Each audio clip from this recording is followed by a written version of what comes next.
This is all about maps. Is this disturbing here? I can close the door if you want. About 3 years ago, Margaret and I were talking about history, and she confessed to me that she was interested in old maps, of which she has a good collection. In fact, she's brought along a few to show this evening. Then she revealed that she had a particular fascination with a set of antique county maps that were remarkable, she said, because they were full of naked ladies. This rather fired my imagination and started me on my own quest to collect all the maps of Warwickshire. So the story begins with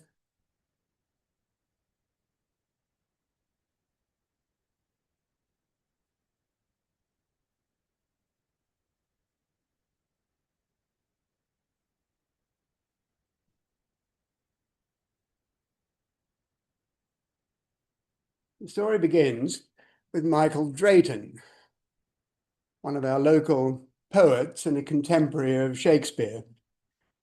He came to prominence in the Elizabethan era.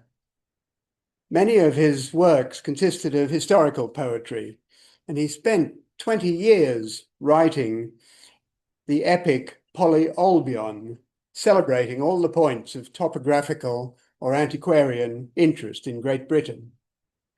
To give you a flavour of his verse, in the 13th song of Polyolbion, we find, "Scarce ended they their song, but Avon's winding stream by Warwick entertains the high-complexioned leam. And as she thence along to Stratford on doth strain, receiveth little Hyla the next into her train. Then taketh in the Stour, the brook of all the rest, which that most goodly vale of Red Horse loveth best." I think that's quite enough of that. But it gives you a flavour of his style of rhyming couplets. Polyolbion was published in 1613 with a companion volume of maps engraved by William Hole. Here is the map of Warwickshire, surely the strangest map of the county ever made. Can you hold it up, please, Margaret? It's in the pile to your right there. You'll find it somewhere down there. Oh. So here it is. It's little less than A3 in size. There. As you can see, it's all rivers and no towns, and a few women wearing the same clothing. Exactly, yes. Precisely. So there are a couple of things mentioned, the line of Edge Hill and the Rollright stones, which arguably are not even in Warwickshire, but Oxfordshire. The towns of Coventry, Warwick and Tamworth are identified, along with the sites of the Forest of Arden, Dunsmore Heath, and the Vale of Red Horse. But it's somewhat random what's in there. At the centre of the map is Diana, the huntress, with her bow and quiver full of arrows. She's reclining in a tree stump in the Forest of Arden, looking rather the worse for wear. The goddess of Warwick wears a castellated hat. In the southwest of the county, we can infer that Stratford is here and Ulster is there, but nothing is marked on the map to indicate them. The size of each emerging nymph seems to be roughly proportional to the size of the river. The Hyla is now called the Dean and joins the Avon at Charlecote.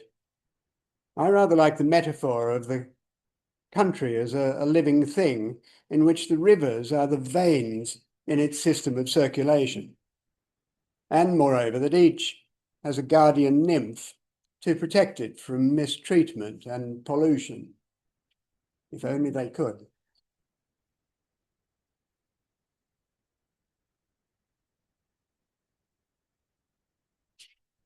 I'm now going to show you a series of maps of Warwickshire in chronological order and look at how Stratford is depicted in each case.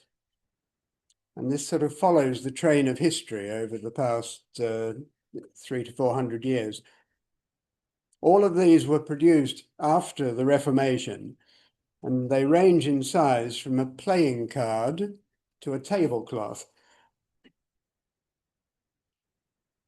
The very first map of the county was drawn and published by Christopher Saxton in 1576. Saxton had been commissioned by the Queen and Privy Council to survey all the counties of England and Wales. This map of Warwickshire has, Warwickshire and Leicestershire, two counties, has a scale of about 1/4 of an inch to the mile. That is to say, 4 miles to the inch. Of all the county maps I will show, this is the only one for which I don't have an original. I'm still looking for it, and hopefully I'll find it sooner or later, but it's quite rare. This one is a printed reproduction made in 1975 of the map in the British Museum. I should also point out that in every case, what was produced was an atlas containing separate maps for all of the counties of England. So I've been collecting only the maps of Warwickshire, where collections have been disbound. In general, these were sold as a boxed set of loose pages, which the purchaser could have bound for an extra charge.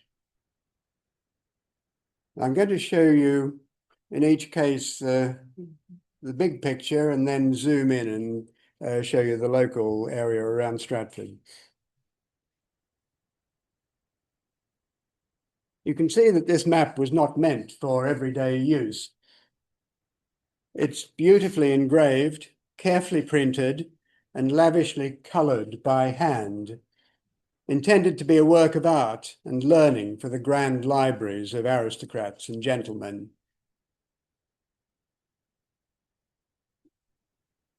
Are we still on Christopher Sachs? We're still on Saxton, yes. Yes. Saxton surveyed the land by a series of compass traverses, climbing hills and church towers that commanded extensive views and taking readings of angles. In these maps, he shows rivers, hills, and bridges, but no roads.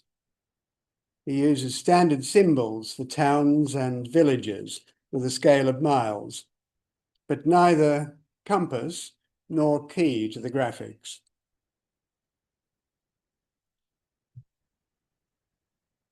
So here's the area local to us. It has the symbol for a small town rather than a village, for Stratford.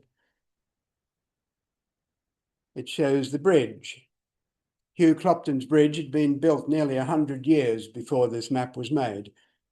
The names of all the surrounding villages are recognisable. The antiquary, John Learland, had visited Stratford in 1542 and described it in his itinerary. But this work by Saxton was the first ever map of the region, published when William Shakespeare was just 8 years old. Shakespeare, of course, was familiar with maps in Henry IV, Part 1, written 20 years later in 1596. The rebels look over a map and discuss how they will carve up the land amongst themselves. Right, next one.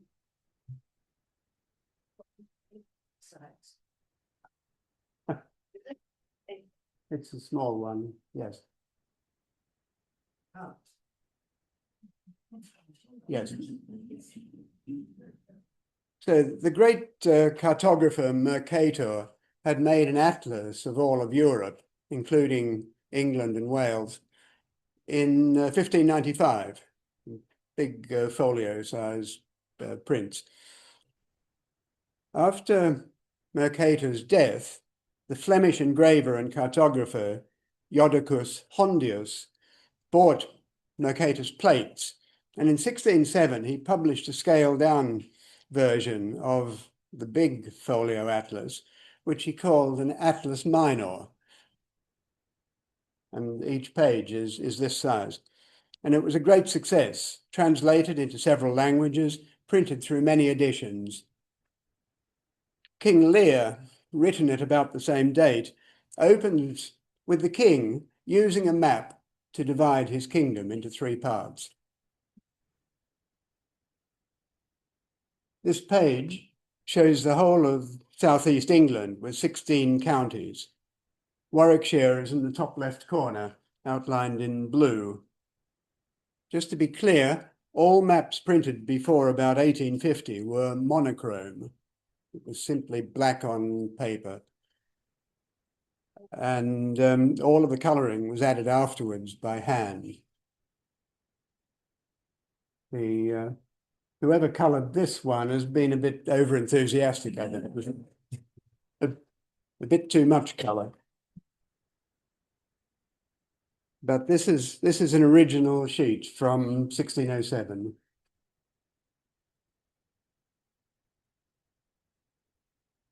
So if we look closely, it is most gratifying to see that Stratford appears on the map as one of only 8 towns in the county. This must indicate that even in those days, the town had international appeal.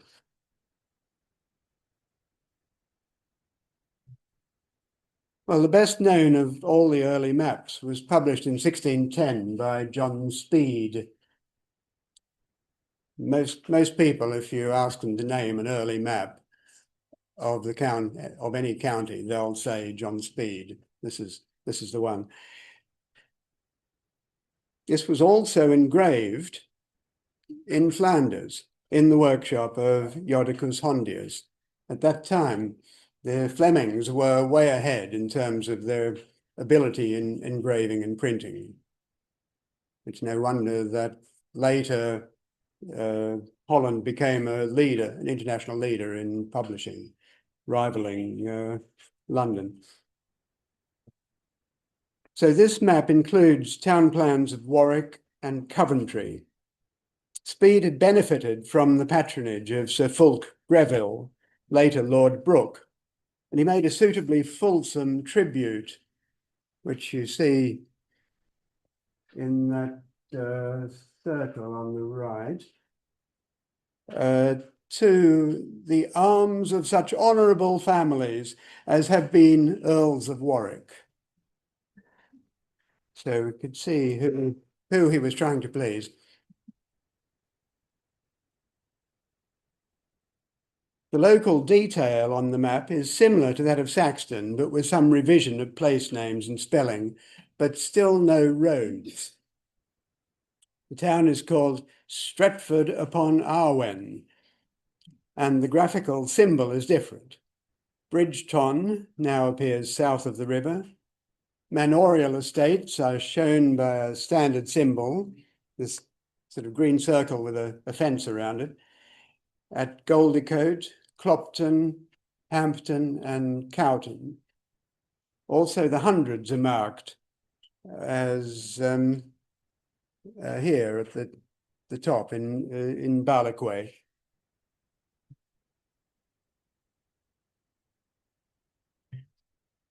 During the English Civil War, commencing in 1642, the need arose for a cheap and convenient map for getting around on horseback, something that a lieutenant or a commander could just slip into his saddlebag and take along with him. So it was no good having something the size of Speed's atlas. It was completely impractical. So this map by Thomas Jenner is only 4 inches square, and the paper is about 6 inches square.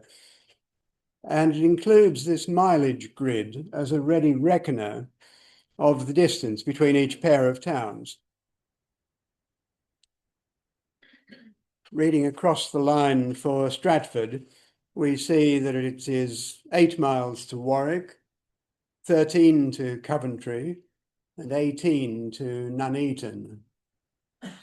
I think those are all underestimates, actually, but that might have been just in a straight line based on measurement across the map, and not necessarily the distance by the roads.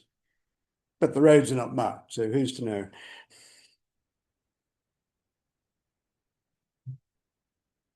The map in the bottom right corner is only about 2 inches high and is rather minimal, but does show the general layout of the main towns in relation to the rivers, as well as the county border.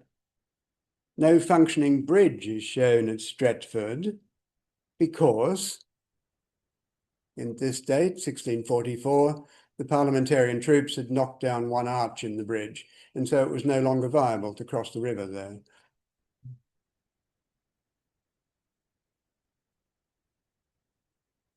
Right.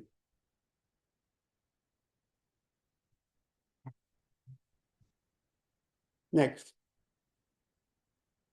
In 1656, during the Commonwealth period, Sir William Dugdale published his monumental Antiquities of Warwickshire.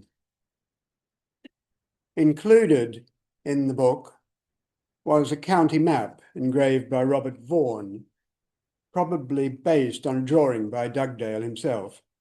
There are still no roads, except that the 3 Roman streets forming a triangle around the county are shown. Watling Street, running from bottom right to top left.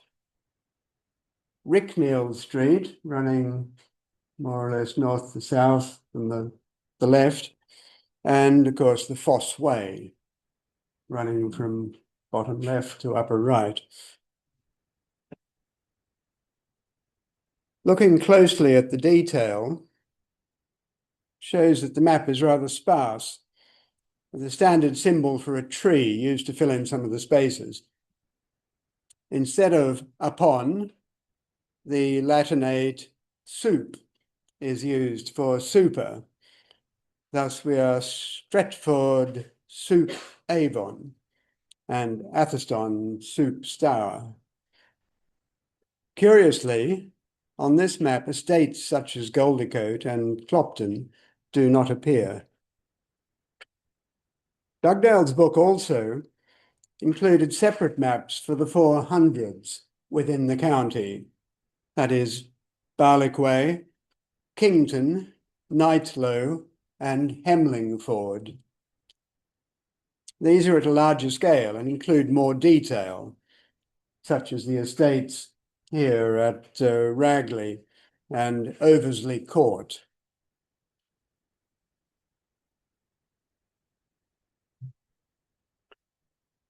Stratford is shown by a representation of Holy Trinity Church, although of course at this date it was yet to have a steeple.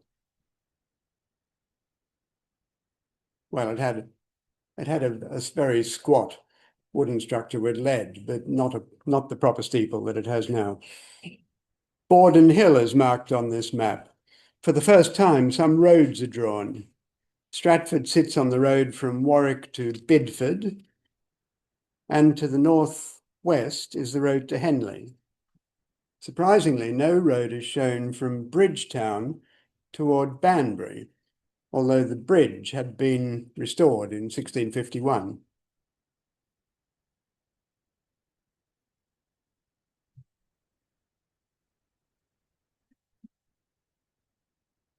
Now to the Restoration. Charles II and Queen Catherine apparently rather enjoyed card games, reportedly sometimes even playing on Sundays. After the joyless disapproval of the Puritan regime, however, card playing and gambling became popular pastimes during the Restoration era, spanning all ranks of society. By a surprising coincidence, at that time there were 52 counties, 39 in England and 13 in Wales. And so it was natural that county maps would make ideal designs for a set of 52 cards. This is the Warwickshire card in a set published by Robert Morden in 1676 and is the smallest map in my collection. It's just over 2 inches wide and 3.5 inches high. It represents the one of diamonds, that is the ace. The red diamond symbol has been overprinted or painted by a stencil, something like silk screening process on top of the black print.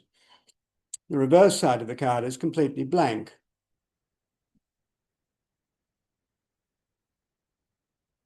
Zooming in, we see that the River Avon seems to be flowing a different course from usual, and that the towns are rather randomly placed. There is only one road to be seen. Although it passes through Stratford, its route is uncertain. Nevertheless, these cards gave players the opportunity to learn a bit of geography when their minds wandered from the game itself. Because remember, every card in the hand was different, and so they were all different designs. If we were designing a set of cards now, we would probably have a Warwickshire set with a single map of Warwickshire on the reverse side and the standard pattern for the cards on the obverse. But this was done in a different way. In 1675, a new type of atlas was published, showing single routes between major towns. This was quite an innovative and radical way of representing the routes from the viewpoint of the traveller. This reflected increasing travel within England and the planning of journeys for passengers by coach or for goods by cart. John Ogilby's strip maps provided a step-by-step guide for a coachman to visualize each section of the route. The first page, I can't see which it is, covers Banbury to Bridgenorth. Banbury to Bridgenorth, it's the one with the hunting scene at the top. And the route, if you can follow here, passes through Stratford, Cowton, Bromsgrove, and Kidderminster. The compass direction on each strip changes subtly as the road bends around.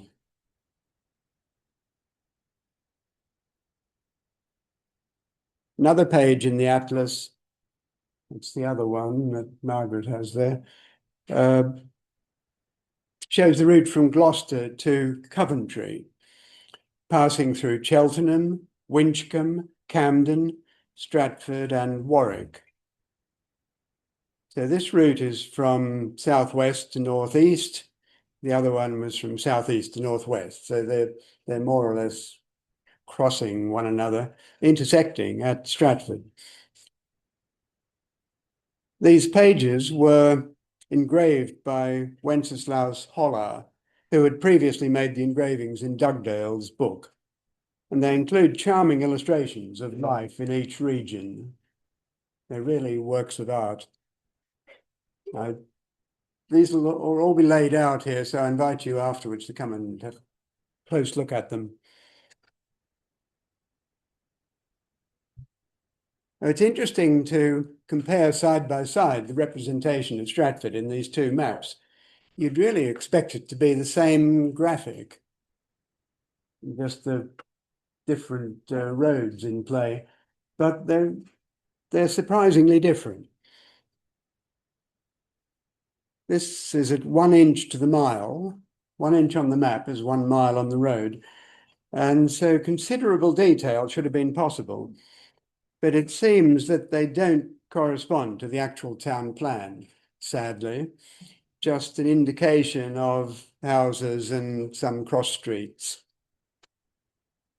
I like the little notes along the road where it says a post, a rill, arable, heath ground, and so on. These animate the map.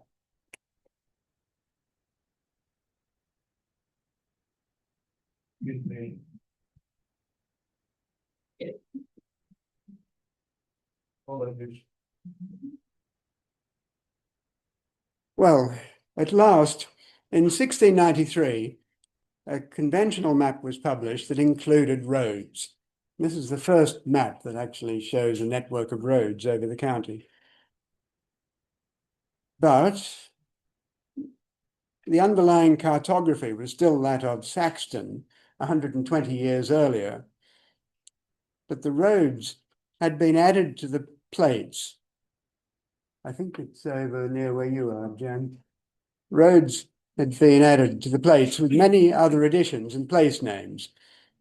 Also, John Speed's town plans were included for Warwick, Coventry, and Leicester. Yeah, bring it into the light so that you can be seen.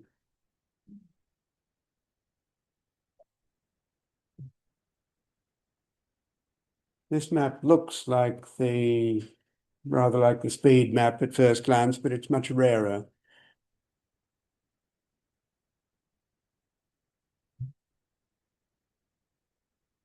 Intersecting at Stratford are the two roads from the Ogilvy's strip maps, but not the roads to Bidford, Henley, or Wellesbourne. This suggests that a local survey had not been carried out, but that the engraver had just copied Ogilvy's routes onto the Saxton map. But at least there are some roads to be seen.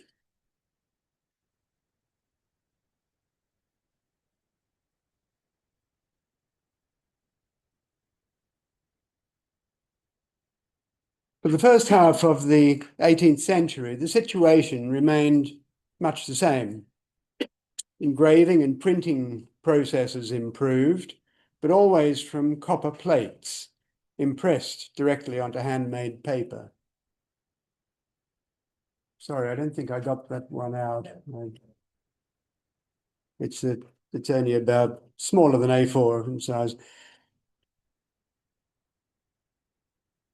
Maps became cheaper and more plentiful for the convenience of coachmen on the new turnpike roads. But the cartography did not change. This small map from 1746 by Robert Walker is typical of the genre. I find it curious how the fashion at the time was to isolate the county from its surroundings, as if it were an island amidst the terra incognita.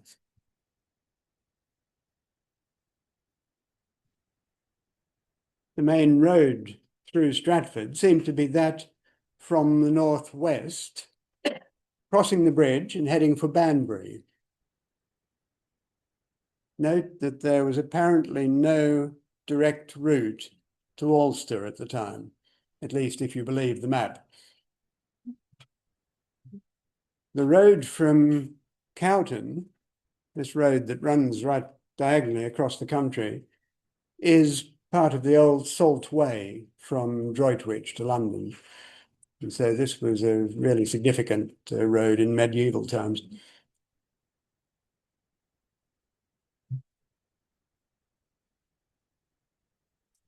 This is a big one over there. By 1750, surveying technology had advanced with the invention of the theodolite for measuring angles and improved application of trigonometry. The cartographer Thomas Kitchen produced a series of large and beautifully decorated maps. Just move it to the left a bit, into the right, into the light, sorry, so that you can see these lovely illustrations all over the map. This one includes prospects of Tamworth, top left, and Guy's Cliff and Warwick Castle, top right. These are engravings comparable to what you would have to separate engravings in a book.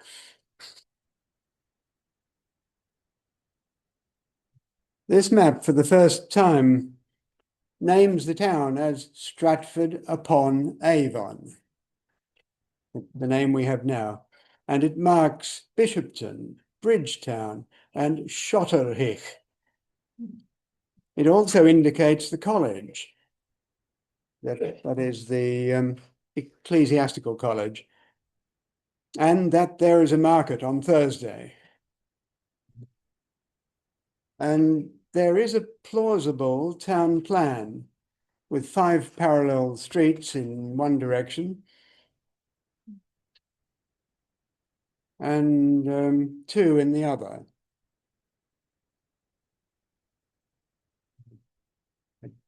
I don't have an enlargement of that, but moreover, this shows all of the principal roads radiating out from Stratford, corresponding to those we know today.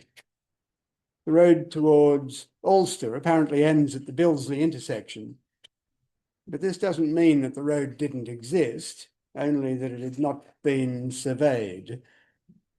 No doubt there was a road of some sort. The road to Cowton follows the Ridgeway and crosses the Arne River through Great Arne, and you can still make your way across country today if you do that. You go up the hill on Ulster Road and turn right across the Ridgeway. It's an adventure to do it.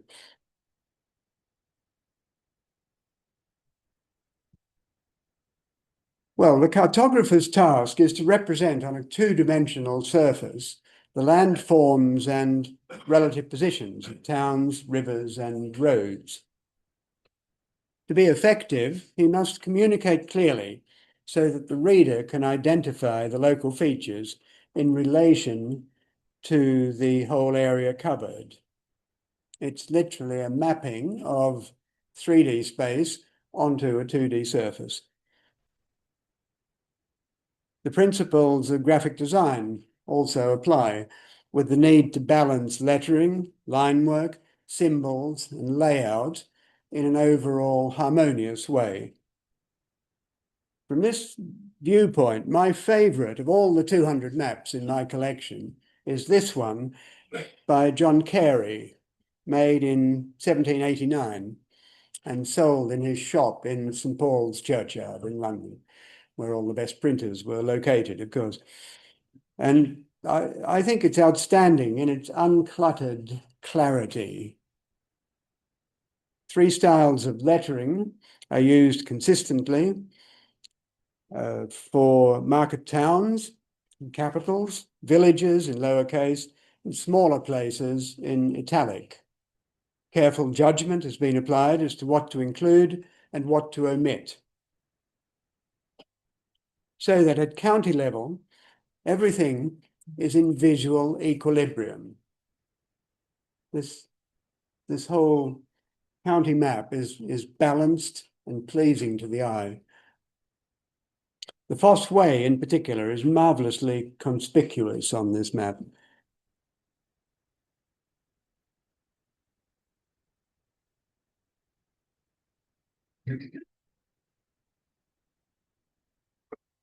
Yet at local level, the enlarged map looks rather sparse. Minor roads are missing, for example, around Binton and Aston Cantlow. Small villages are absent, such as Shottery, Billesley, Tiddington, and Loxley. So we can see that scale matters. and the decisions about what to include and what to leave out depend on the area covered and the distance on the map, representing each mile on the ground.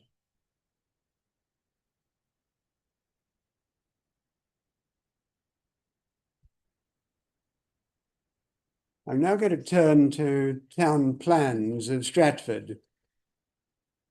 I'm sure this one is familiar to all of you.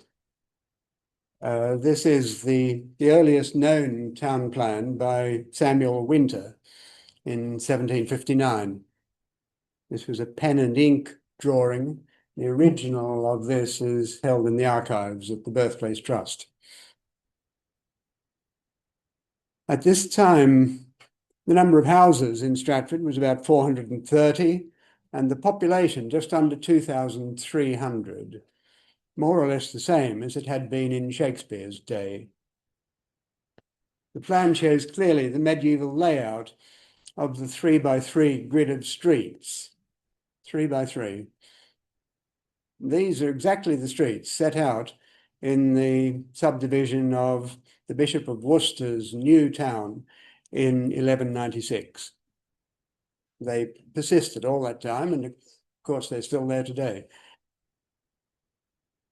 Note that this was measured in Gunter's chains. Gunter was eventually faded away, but the measure of chains remained as 66 feet or 22 yards, which of course is the length of a cricket pitch. So it's still familiar today. Winter's map shows the Bancroft rather like a water meadow with a small lake at the bottom of Sheep Street. That was probably the sheep dip, actually, where the sheep were taken. There are houses along the whole length of the Guild pits, and Middle Row extends well down Bridge Street. But there are few houses on the southwest side of the town. That is the left side of this map. Note that this is north on the map is over in that direction. It's not vertically upwards as one might expect. So there's not much in the west of Rother Street or Chestnut Walk, nothing in Sanctity Lane. This is the map that visitors would have used during Garrick's Jubilee in 1769.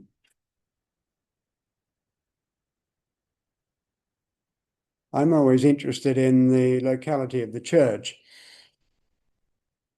And so in this, the ecclesiastical college is shown clearly, this college of priests, which was just to the north of the church itself.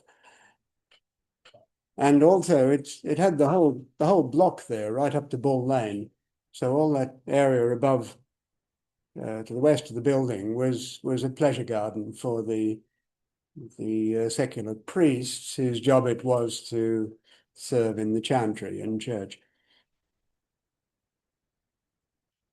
The old priest's residence, called St. Mary's House, extends from the front gate of the church down to the river. That is on the church side of where the dell is now, just the other side of the wall between the church and the theatre gardens. Note that on the church, the charnel house is still shown, attached to the north side of the church's chancel. So it's this point here. That was demolished in 1799.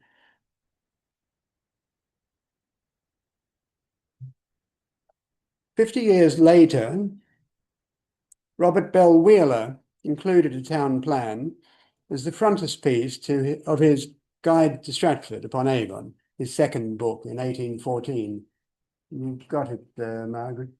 Be careful with it because the cover's loose. But if you just open out the map, which is at the front.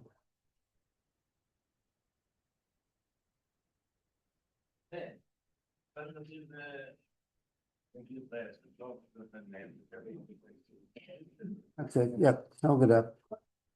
Yes, so this is very nicely drawn and engraved, and the frontispiece of Wheeler's Town Guide. But it's still clearly based on Winter's plan. The layout of this is exactly the same, just some points of detail are different. And so we could say that in 50 years, not very much seems to have changed. The Bancroft is now shown as an empty field with a couple of footpaths across it.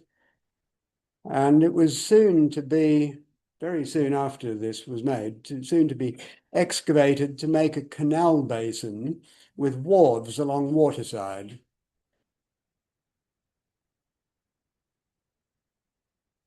Also on this map, the borough boundary is shown by a dashed line.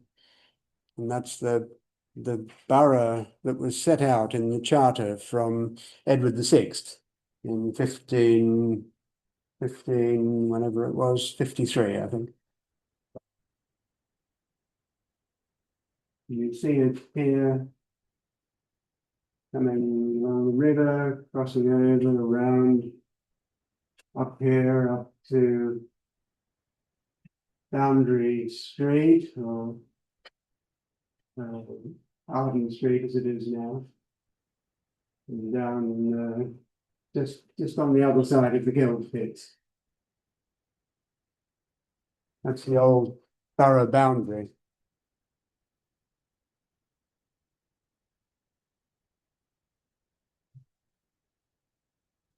It's interesting to see what's not inside the borough boundary. Namely, the ancient manorial precinct, that is the land of Stratford Manor, which included the mill, the church, and the dower house, and the college as it happened, but that manor goes back to Saxon times, so it predated the building of the college. The college was by now a ghostly memory, and so you see it's become rather insubstantial in the map. And its stone had been reused to build several large houses in the vicinity, including this one, Solly House, which is still there in Mill Lane. That's Mill Lane. And Avon Bank over here, which replaced St Mary's House. That was the first incarnation of Avon Bank. And also I believe, the orangery at the far end of the grounds of Avon Bank, which still stands today.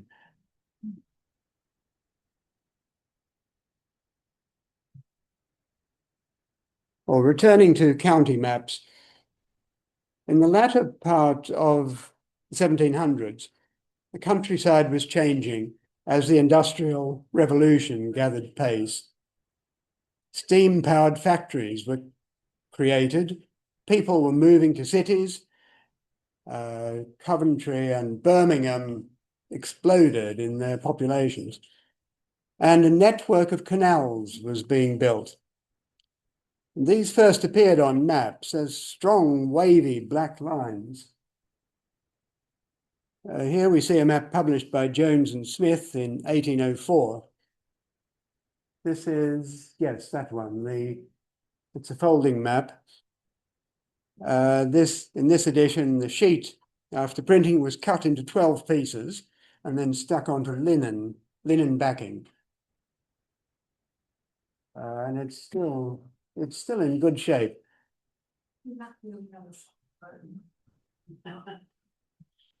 Hold it up, hold it in the light here so that People can see it. That's the map. And so that's one of the first maps of the county, which actually shows the Stratford Canal. Let's see a detail here. The town appears somewhat elongated in an east to west direction. And the Stratford Canal is prominently marked on the legend as navigable, although in fact it was still under construction and did not reach Stratford until 1816, 12 years later. But the publisher was optimistic. Notice that a planned but never built branch of the canal was to run from north of Wilmcote to a lime works near Binton. But it was never built. Borden Hill is marked here. The road to Ulster is now shown in full, with a dogleg where it skirts around the Overley estate.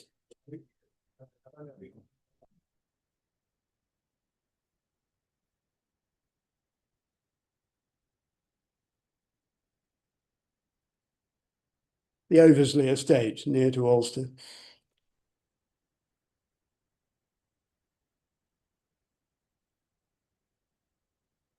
A large map at a scale of 1 inch to the mile was published in 1822 by the Greenwood brothers, based on a new survey. It's the biggest one, I think, where Jan is. No, huge one. No. It's on the... No. Yes, that one. Biggest one there.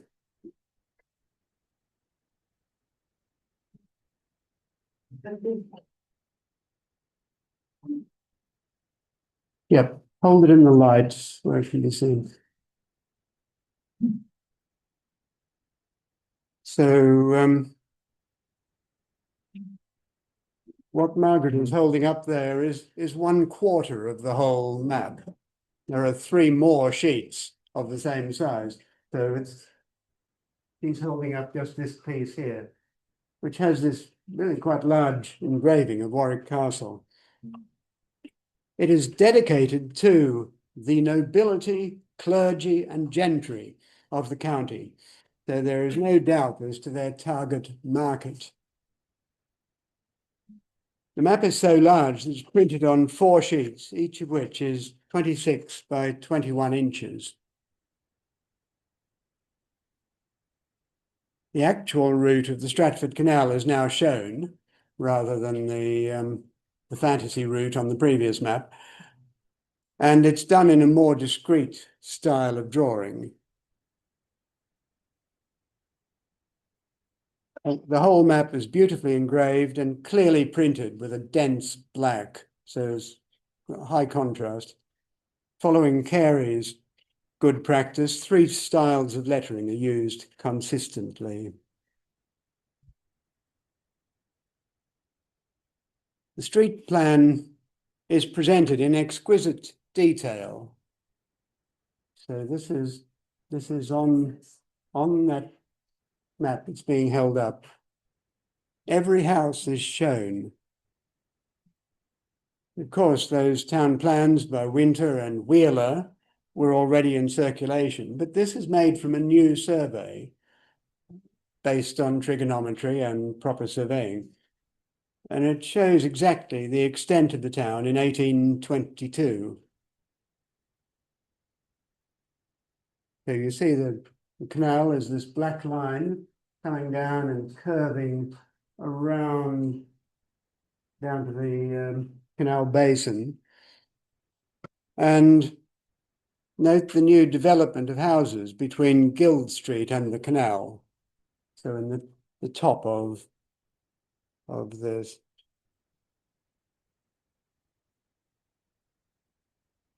I've got a pointer here somewhere.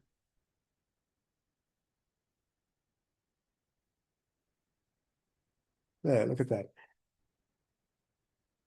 So all of this, there's Guild Street, all of that was new in the 1820s, and it was sort of a commercial development that followed the building of the canal.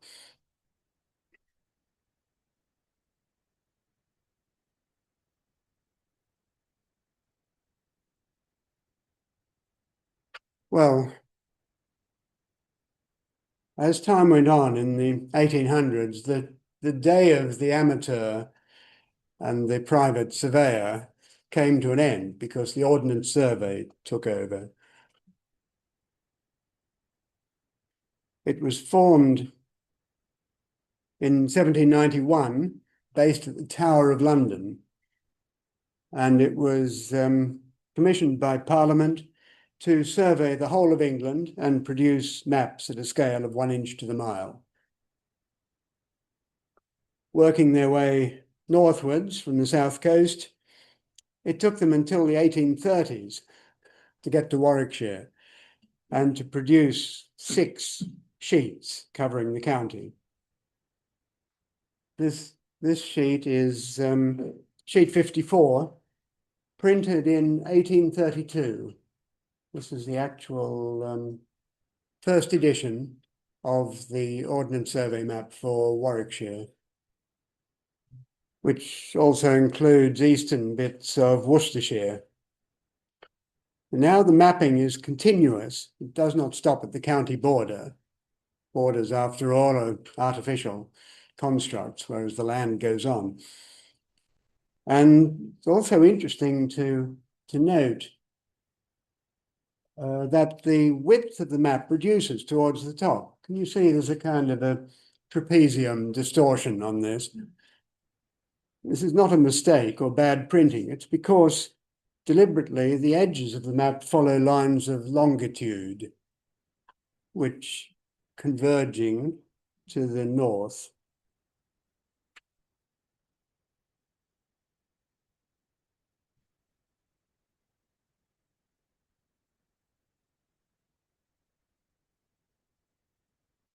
Sorry.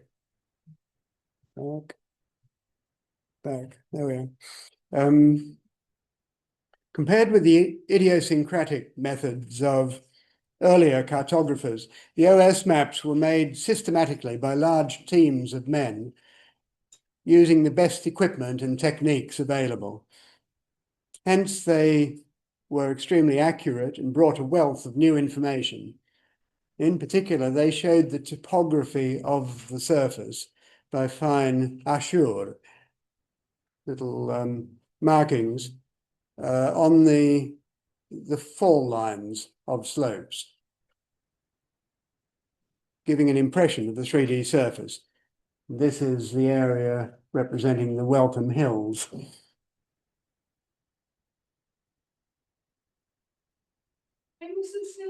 What date? What date? It is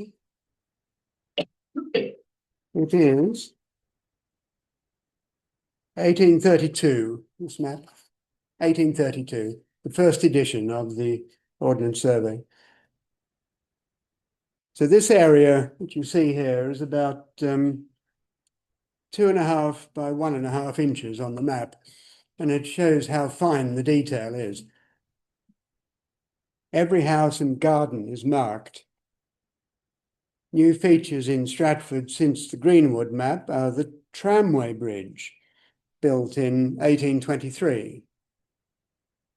So you can see it,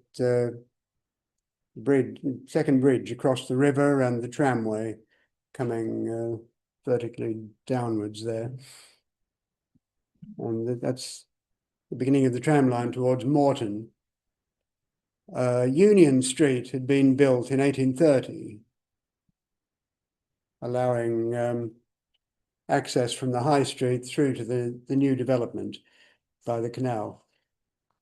College Street had been created. You can see around the back of the college site. And there seem to be new houses in Shottery around the manor and Shottery Hall. Throughout the 19th century,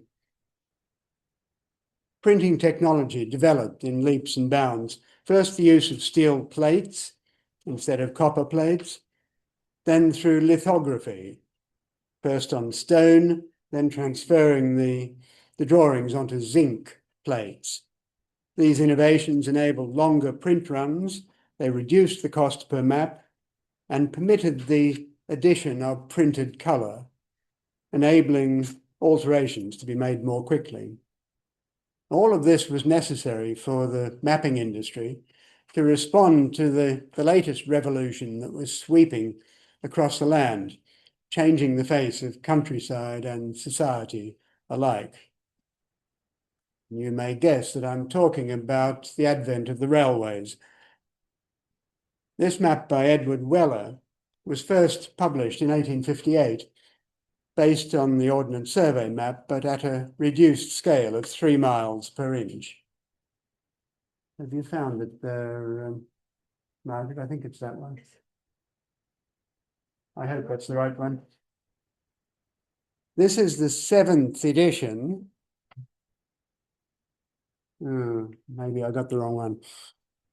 This one you see on the screen is the 7th edition and has a spider's web of black lines all over the county, corresponding to the many new railways. The colour is printed using 3 additional plates with pink, green, and mauve inks. And so this became the norm in later Victorian England, that maps of this larger format and more colours and more fine detail.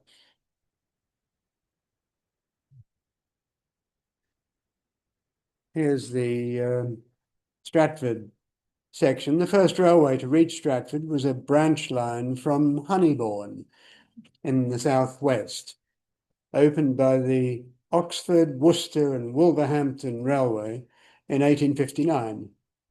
This was followed in 1860 by the Stratford-on-Avon railway branch from Hatton in the north. So it meant that the town was connected north to south with the national network. In 1861, the 2 lines were linked with a new joint station on the present site, just in time for the influx of visitors for the Shakespeare tercentenary in 1864. Then the east and west junction railway line to Fenny Compton to the east was opened in 1873, and this was extended in 1879 to Broome in the west, where it connected with the Evesham and Redditch Railway. Remember, every one of these lines was operated by a separate company, and every one of them had an act of parliament to establish it and set up the provision for shareholders. The east-west line had its own station to the west of the town at the end of New Street and crossed the river via a newly built Seven Meadows Bridge. The link between the 2 stations had a level crossing at Evesham Road, whereas a bridge was constructed for Sanctus Road.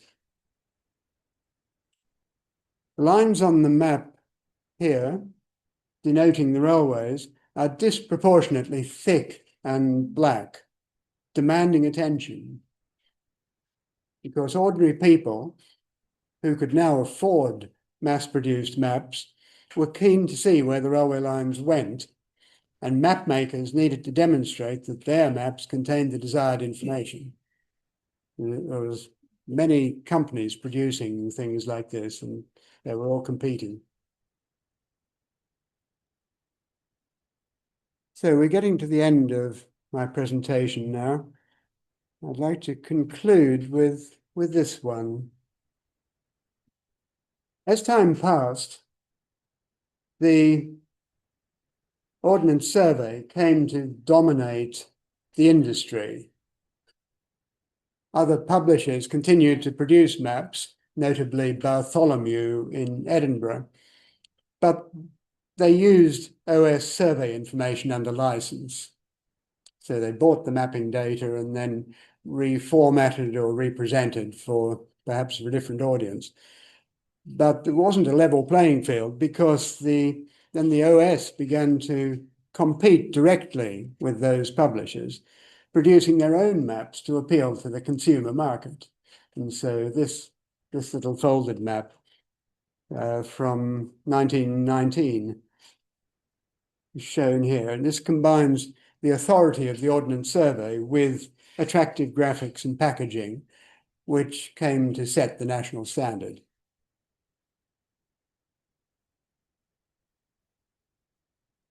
Looking at the detail of this,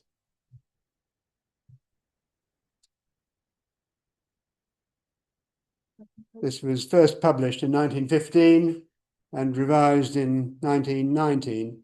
It uses colour effectively to encode the topographic information. Blue for rivers, red for main roads, orange for secondary roads, green for woodland, etc. The visual presentation in this map, this is over 100 years old, but it's so familiar and clear that today we could use this map perfectly well.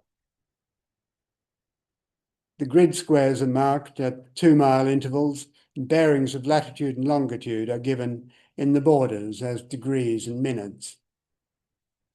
And until the advent of sat-navs, really, this was how we navigated ourselves around the country. Surface relief is no longer shown by hachures on the fall lines, but by contours of height above sea level at intervals of 50 feet. Of course, it's the same information. The contour is perpendicular to the fall line. So it's just a different representation of the height of the ground. Railways are marked more discreetly on these maps, with much more information, including stations, cuttings, embankments, bridges, and viaducts. Zooming in on Stratford, now around the time of the First World War, we can see some evidence of growth of the town in the 80 years since the first OS map of 1832. The town as shown here is very similar to the one that's on the wall of our exhibition at Harvard House, from the one on the left as you go in from 1914. By now, Albany Road and Wellesbourne Grove had been created. Villas were creeping up Maidenhead Road and terraces along Clopton Road to the north. Factories were appearing along Birmingham Road. Old Town was expanding south of Sanctus Lane towards the station. Houses were being built along Shottery Road, but had not yet quite merged with Shottery itself. Still, almost nothing had changed to the east and south of the river. There were still meadows across the river from the theatre, and virtually no development over there. All in all, at that time, just over 100 years ago, Stratford was still a small market town, gathered around the medieval grid of streets.